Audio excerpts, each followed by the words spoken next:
നമസ്കാരം. ജീവിതത്തിലെ ഓരോ കാര്യങ്ങളെയും അവസരങ്ങളെയും ഒക്കെ നേരിടാൻ ഒരു ചിട്ടയായ വഴി കിട്ടിയാൽ നന്നായിരിക്കും അല്ലേ?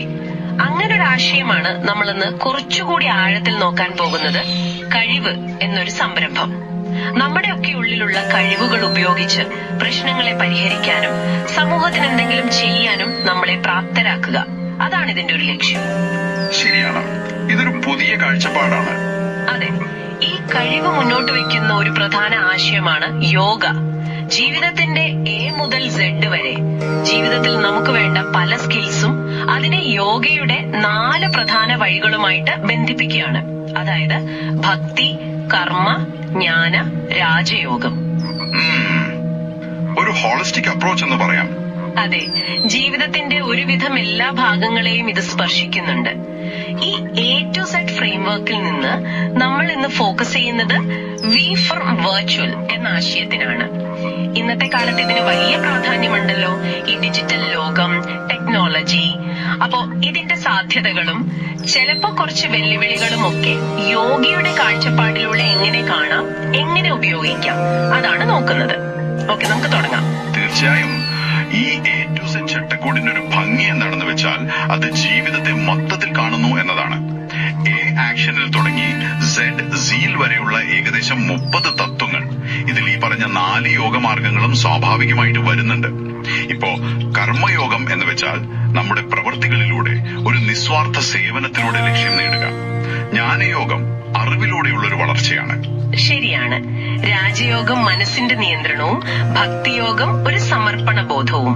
അതെ അതെ, സമർപ്പണത്തിലൂടെയും സ്നേഹത്തിലൂടെയുമുള്ള ഒരു കൂട്ടായ്മ. അങ്ങനെ പലതും ഇതിൽ വരുന്നുണ്ട്. ഓക്കെ, അപ്പോ ഈ ഒരു ബേസിൽ നിന്നുകൊണ്ട് നമുക്ക് വി ഫോർ വെർച്വലിലേക്ക് വരാം. കഴിവ് എങ്ങനെയാണ് ഈ വെർച്വലിനെ നോക്കി കാണുന്നത്? വെറുതെ ടെക്നോളജി എന്ന് മാത്രമല്ലല്ലോ, അതിന്റെ ഒരു എന്താ പറയാ, ബുദ്ധിപരമായ ഉപയോഗം അല്ലെ? അതെ, കൃത്യമായി പറഞ്ഞാൽ അതാണ്. കാരണം വെർച്വൽ ലോകം ഇന്ന് നമ്മുടെ എല്ലാം ജീവിതത്തിന്റെ ഭാഗമാണ്.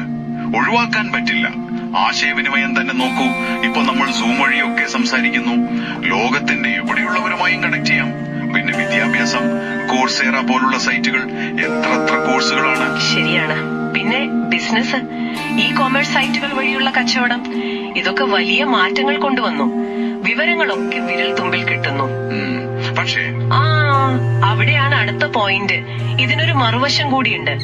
ഈ സൈബർ അറ്റാക്കുകള്, ഹാക്കിങ്, ഫിഷിങ്, നമ്മുടെ വിവരങ്ങൾ ചോരുന്നത്, അതൊരു വലിയ പേടി തന്നെയാണ്. ശരിയാണ്. പിന്നെ എല്ലാവർക്കും ഒരുപോലെ ഈ ഡിജിറ്റൽ സൗകര്യങ്ങൾ കിട്ടുന്നുണ്ടോ എന്ന ചോദ്യം, ആ ഒരു ഡിജിറ്റൽ വിടവ്, അതുപോലെ ഈ സ്ക്രീനിൽ തന്നെ നോക്കിയിരിക്കുന്നത് കൊണ്ടുള്ള ആരോഗ്യ പ്രശ്നങ്ങൾ, മാനസിക സമ്മർദ്ദം, ഉറക്കക്കുറവ്, കുട്ടികളിലെ അഡിക്ഷൻ, ഇതൊക്കെ കാണാതിരിക്കാൻ പറ്റില്ല.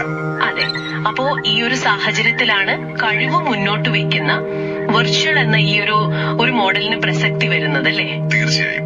ഇതൊരു വെറും വാക്കല്ല. ഇതിലെ ഓരോ അക്ഷരത്തിനും ഓരോ അർത്ഥമുണ്ട്. നമുക്ക് നോക്കാം. വി, അത് വിഷനാണ്, ദീർഘവീക്ഷണം.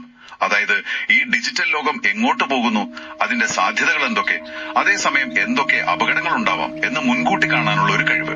ഓക്കെ, അപ്പോ അടുത്തത് ഐ, ഇന്നോവേഷൻ. പുതിയ ടെക്നോളജികൾ വരുന്നത്, അതിനെ സ്വീകരിക്കുക. പക്ഷെ അവിടെ ഒരു ധാർമ്മികതയുടെ കാര്യം വരില്ലേ AI ഒക്കെ വരുമ്പോ? അതെ, തീർച്ചയായും വരും. അതുകൊണ്ടാണ് അടുത്ത അക്ഷരം വളരെ പ്രധാനപ്പെട്ടതാകുന്നത്. ആർ ഫോർ റെസ്പോൺസിബിലിറ്റി, ഉത്തരവാദിത്വം. നമ്മൾ ഓൺലൈനിൽ എന്ത് ചെയ്യുന്നു, എങ്ങനെ പെരുമാറുന്നു എന്നതിലൊക്കെ ഒരു ധാർമ്മികത, ഒരു ഉത്തരവാദിത്വം കാണിക്കണം. ഇത് ശരിക്കും പറഞ്ഞാൽ കർമ്മയോഗത്തിന്റെ ഒരു തത്വം പോലെയാണ്. നമ്മുടെ ഡിജിറ്റൽ കർമ്മങ്ങൾക്കും അതിന്റേതായ ഫലങ്ങളുണ്ടാവും. ശരിയാണ്. അതുപോലെ ടി, ടെക്നോളജി.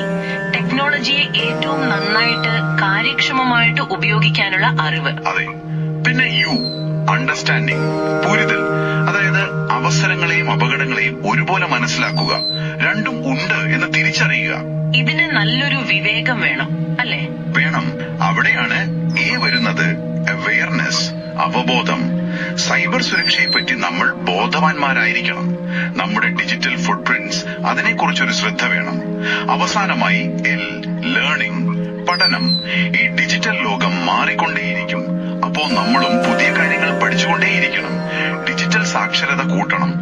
ഇത് ഒരു തരത്തിൽ ജ്ഞാനയോഗമാണ്, അറിവിലൂടെയുള്ള ഒരു മുന്നേറ്റം. അപ്പോ VIRTUAL, responsibility, technology, understanding, awareness, learning. ഈ ഒരു ഫ്രെയിംവർക്ക് ഉപയോഗിച്ച് ഡിജിറ്റൽ ലോകത്തെ കുറച്ചുകൂടി ബാലൻസ്ഡ് ആയിട്ട് സമീപിക്കാം. തീർച്ചയായും ഈ വിർച്വൽ ലോകത്ത് ശരിയായി മുന്നോട്ട് പോകണമെങ്കിൽ നമുക്ക് നമ്മളിൽ തന്നെ ഒരു നിയന്ത്രണം വേണം, ഒരു ആന്തരികമായ സന്തുലിതാവസ്ഥ. രാജയോഗം പറയുന്നത് പോലെ മനസ്സിനെയും ഇന്ദ്രിയങ്ങളെയും നിയന്ത്രിക്കാനുള്ള കഴിവ്, ശ്രദ്ധ, ഇതൊക്കെ ഇവിടെ വളരെ പ്രധാനമാണ്. അല്ലെങ്കിൽ നമ്മൾ ഈ ടെക്നോളജിയുടെ ഒഴുക്കിൽ പെട്ടുപോകും. ശരിയാണ്. യോഗയിലൂടെ കിട്ടുന്ന ആ ഒരു ഡിസിപ്ലിൻ, ആ ഒരു ക്ലാരിറ്റി, അത് ടെക്നോളജിയെ ശരിയായ രീതിയിൽ ഉപയോഗിക്കാൻ സഹായിക്കും. അതെ, ടെക്നോളജി ഒരു ഉപകരണം മാത്രമാണ്. അത് നമ്മളെ ഭരിക്കരുത്. നമ്മൾ അതിനെ ബുദ്ധിപരമായി ഉപയോഗിക്കണം, നന്മയ്ക്കായി ഉപയോഗിക്കണം. അപ്പൊ ചുരുക്കി പറഞ്ഞാൽ, ഈ കഴിവ് മുന്നോട്ട് വെക്കുന്ന A to Z എന്ന ജീവിതത്തെക്കുറിച്ചുള്ള കാഴ്ചപ്പാടും അതിന്റെ ഭാഗമായ യോഗ തത്വങ്ങളും പിന്നെ നമ്മളിപ്പോ വിശദീകരിച്ച വെർച്വൽ എന്ന ചട്ടക്കൂടും ഇതെല്ലാം കൂടി ചേർത്ത് വെച്ച് നിങ്ങൾക്ക് ഈ ഡിജിറ്റൽ യുഗത്തെ നേരിടാം. വെർച്വൽ ലോകം നമുക്ക് മുന്നിൽ വലിയ സാധ്യതകളാണ് തുറന്നിടുന്നത്. പക്ഷേ അതേസമയം നമ്മൾ വളരെ ശ്രദ്ധയോടെയും ഉത്തരവാദിത്തത്തോടെയും വേണം അതിനെ സമീപിക്കാൻ. തീർച്ചയായും. അപ്പൊ കേൾക്കുന്ന നിങ്ങൾക്ക് വേണ്ടി ഒരു ചിന്ത.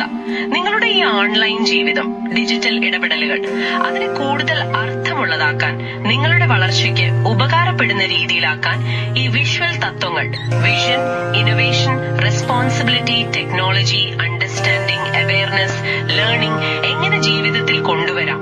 അതോടൊപ്പം യോഗ പരിശീലനത്തിലൂടെ നിങ്ങൾക്ക് കിട്ടുന്ന ആ ഒരു മനസ്സിന്റെ ശാന്തത, ശ്രദ്ധ, അതൊക്കെ ഈ ഡിജിറ്റൽ ലോകത്തിലെ വെല്ലുവിളികളെ നേരിടാൻ എത്രത്തോളം സഹായകമാകും. ഇതൊന്ന് ആലോചിച്ചു നോക്കാവുന്നതാണ്.